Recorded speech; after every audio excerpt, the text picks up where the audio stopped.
السلام علیکم ناظرین۔ پنجاب کے شہر گوجرانوالہ میں ایک حکیم صاحب ہوا کرتے تھے جن کا مطلب ایک پرانی سی عمارت میں ہوتا تھا۔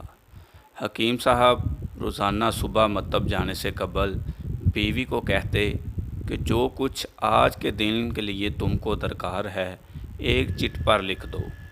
بیوی لکھ کر دے دیتی۔ آپ دکان پر آ کر سب سے پہلے وہ چٹ کھولتے۔ بیوی نے جو چیزیں لکھی ہوتیں ان کے سامنے ان چیزوں کی قیمت درج کرتے، پھر ان کا ٹوٹل کرتے، پھر اللہ سے دعا کرتے کہ یا اللہ، میں تیرے ہی حکم کی تعمیل میں تیری عبادت چھوڑ کر یہاں دنیا داری کے چکروں میں آ بیٹھا ہوں۔ جو ہی تو میری آج کی مطلوبہ رقم کا بندوبست کر دے گا میں اسی وقت یہاں سے اٹھ جاؤں گا۔ اور پھر یہی ہوتا۔ کبھی صبح کے 9:30، کبھی 10 بجے حکیم صاحب مریضوں سے فارغ ہو کر واپس اپنے گاؤں چلے جاتے۔ ایک دن حکیم صاحب نے دکان کھول لی۔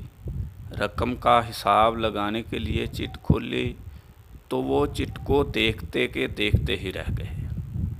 ایک مرتبہ تو ان کا دماغ گھوم گیا۔ ان کو اپنی آنکھوں کے سامنے تارے چمکتے ہوئے نظر آ رہے تھے، لیکن جلد ہی انہوں نے اپنے اعصاب پر قابو پا لیا۔ آٹے، دال وغیرہ کے بعد بیگم نے لکھا تھا بیٹی کے جہیز کا سامان۔ کچھ دیر سوچتے رہے، پھر چیزوں کی قیمت لکھنے کے بعد جہیز کے سامنے لکھا یہ اللہ کا کام ہے، اللہ ہی جانے۔ ایک دو مریض آئے ہوئے تھے، ان کو حکیم صاحب دوائی دے رہے تھے۔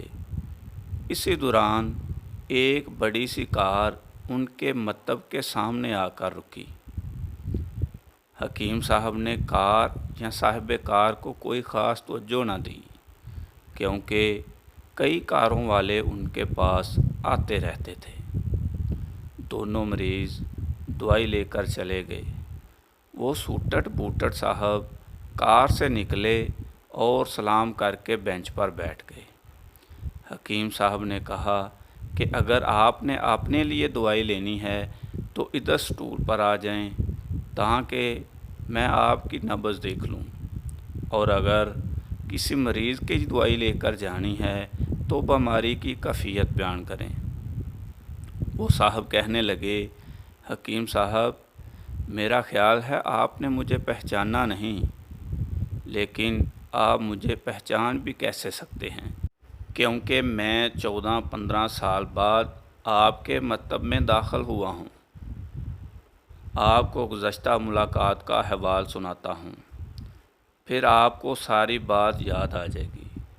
جب میں پہلی مرتبہ یہاں آیا تو وہ میں خود نہیں آیا تھا، خدا مجھے آپ کے پاس لے کے آیا تھا، کیونکہ خدا کو مجھ پر رحم آ گیا تھا اور وہ میرا گھر آباد کرنا چاہتا تھا۔ ہوا اس طرح تھا کہ میں لاہور سے میر پور اپنی کار میں اپنے آبائی گھر جا رہا تھا۔ عین آپ کی دکان کے سامنے ہماری کار پنکچر ہو گئی۔ ڈرائیور کار کا پہیہ اتار کر پنکچر لگوانے چلا گیا۔ آپ نے دیکھا کہ میں گرمی میں کار کے پاس کھڑا ہوں۔ آپ میرے پاس آئے اور آپ نے مکتب کی طرف اشارہ کیا اور کہا کہ ادھر آ کر کرسی پر بیٹھ جائیں۔ اندھا کیا چاہے 2 آنکھیں۔ میں نے آپ کا شکریہ ادا کیا اور کرسی پر آ کر بیٹھ گیا۔ ڈرائیور نے کچھ زیادہ ہی دیر لگا دی تھی۔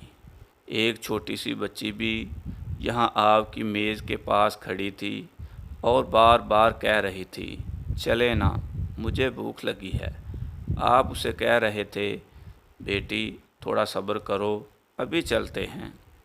میں نے یہ سوچ کر کہ اتنی دیر سے آپ کے پاس بیٹھا ہوں، مجھے کوئی دوائی آپ سے خریدنی چاہیے تاکہ آپ میرے بیٹھنے کو زیادہ محسوس نہ کریں۔ میں نے کہا حکیم صاحب، میں 4-5 سال سے انگلینڈ میں ہوتا ہوں۔ انگلینڈ جانے سے قبل میری شادی ہو گئی تھی، لیکن ابھی تک اولاد کی نعمت سے محروم ہوں۔ یہاں بھی بہت علاج کیا اور وہاں انگلینڈ میں بھی، لیکن ابھی قسمت میں مایوسی کے سوا اور کچھ نہیں۔ آپ نے کہا، میرے بھائی، توبہ استغفار پڑھو، خدا را اپنے خدا سے مایوس نہ ہو۔ یاد رکھو، اس کے خزانے میں کسی شے کی کمی نہیں۔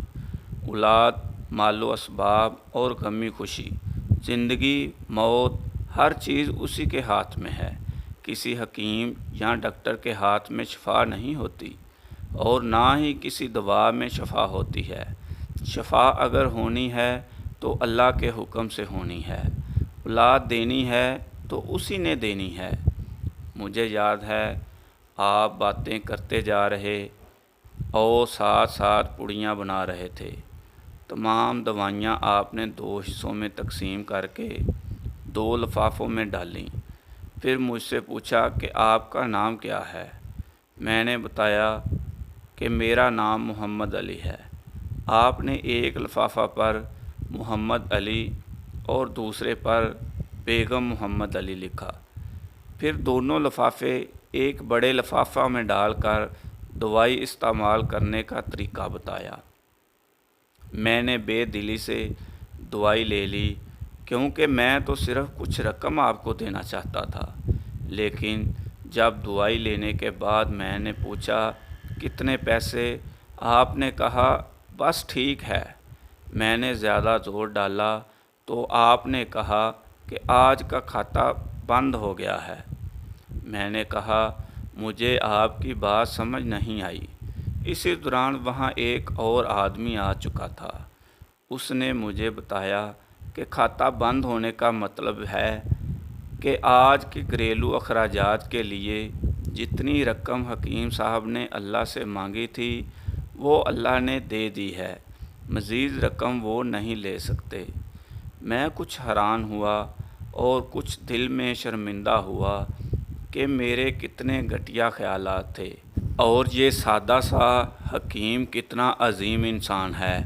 میں نے جب گھر جا کر بیوی کو دوائیاں دکھائیں اور ساری بات بتائی تو بے اختیار اس کے منہ سے نکلا، وہ انسان نہیں، کوئی فرشتہ ہے، اور اس کی دی ہوئی ادویات ہمارے من کی مراد پوری کرنے کا باعث بنے گی۔ حکیم صاحب، آج میرے گھر میں 3 پھول اپنی بہار دکھا رہے ہیں۔ ہم میاں بیوی ہر وقت آپ کے لیے دعائیں کرتے رہتے ہیں۔ جب بھی پاکستان چھٹی آیا، کار ادھر روکی لیکن دکان کو بند پایا۔ میں کل دوپہر بھی آیا تھا، آپ کا مکتب بند تھا۔ ایک آدمی پاس ہی کھڑا ہوا تھا۔ اس نے کہا کہ اگر آپ کو حکیم صاحب سے ملنا ہے تو آپ صبح 9 بجے لازماً پہنچ جائیں، ورنہ ان کے ملنے کی کوئی گارنٹی نہیں۔ اسی لیے آج میں سویرے سویرے آپ کے پاس آ گیا ہوں۔ محمد علی نے کہا کہ جب 15 سال قبل میں نے یہاں آپ کے مکتب میں آپ کی چھوٹی سی بیٹی دیکھی تو میں نے بتایا تھا کہ اس کو دیکھ کر مجھے اپنی بانجی یاد آ رہی ہے۔ حکیم صاحب، ہمارا سارا خاندان انگلینڈ سیٹل ہو چکا ہے، صرف ہماری ایک بہو بہن اپنی بیٹی کے ساتھ پاکستان میں رہتی ہے۔ ہماری بانجی کی شادی اس ماہ کی 21 تاریخ کو ہونا تھی۔ اس بانجی کی شادی کا سارا خرچ میں نے اپنے ذمے لیا تھا۔ 10 دن قبل اسی کار میں اسے میں نے لاہور اپنے رشتہ داروں کے پاس بھیجا کہ شادی کے لیے اپنی مرضی کی جو چیزیں چاہئیں خرید لے۔ اسے لاہور جاتے ہی بخار ہو گیا، لیکن اس نے کسی کو نہ بتایا۔ بخار کی گولیاں، ڈسپرین وغیرہ کھاتی اور بازاروں میں پھرتی رہی۔ بازار میں پھرتے پھرتے اچانک بے ہوش ہو کر گری۔ وہاں سے اسے ہسپتال لے گئے۔